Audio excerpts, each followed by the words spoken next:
درود دوستان، با اولین ویدیو ریزخند در خدمت شما هستیم. وضعتان چینه بچه ها؟ من اینجوری که میبینید من الان این بالا هیچ اعتمادی به این نیست که الان بیفتم پایین یا هیچ هر لحظه ممکنه برم پایین. شما هم که میرید طلا میخرین یا خدو بیز بردم، شما هم که میرید طلا میگیری هر لحظه ممکنه طلاهات بیاد پایین و دیگه لذت. من آقای رخش رو بهتون معرفی میکنم. خب آقای رخش بهت میگه کی طلا بگیر کی بفروش که نه ضرر کنی و دو سر سود ازش کنی. 10 سالم سابقه کاری داره دیگه. چی میخوای؟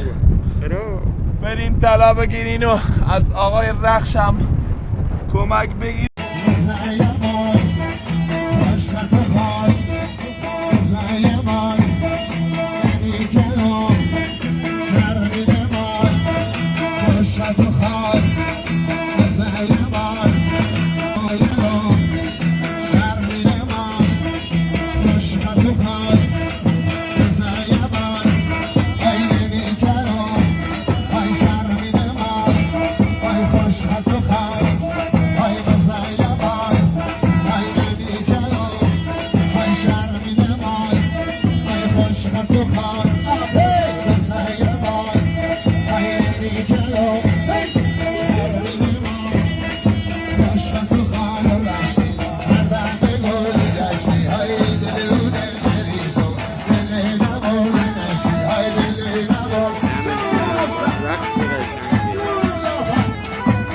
با سلام، علیرضا نیکنامم. خدمت فالووری عزیزم، دوستی عزیزم که من فالو دارن.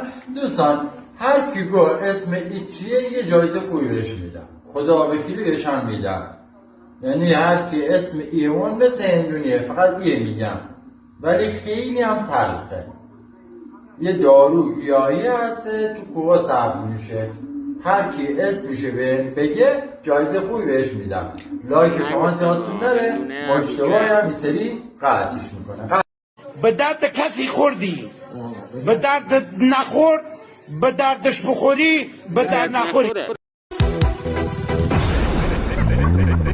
ایلام سون بیا بگیرش باشه دمو خواهم حرف بزنه. می زدم و لوله مستم و شنگوله. میدونی چیه بهت حس من حتی اگه باشه آخرین قسمت.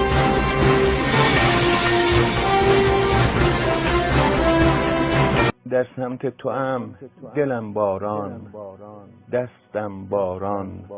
چیکار کردی با دلم وای، چیکار کردی با دلم. Haydi söyle onu nasıl sevdiğimi. Haydi söyle. Baby my baby, روی سکانی my baby my باید. پس بدین فرصت خنده ها.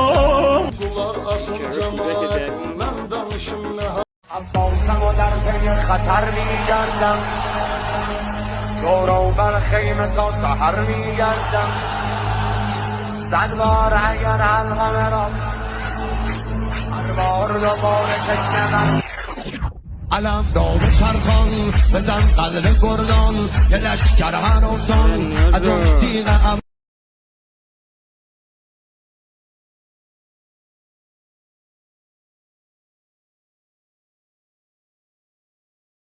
شاد باشید تا درودی دیگر. بدرود.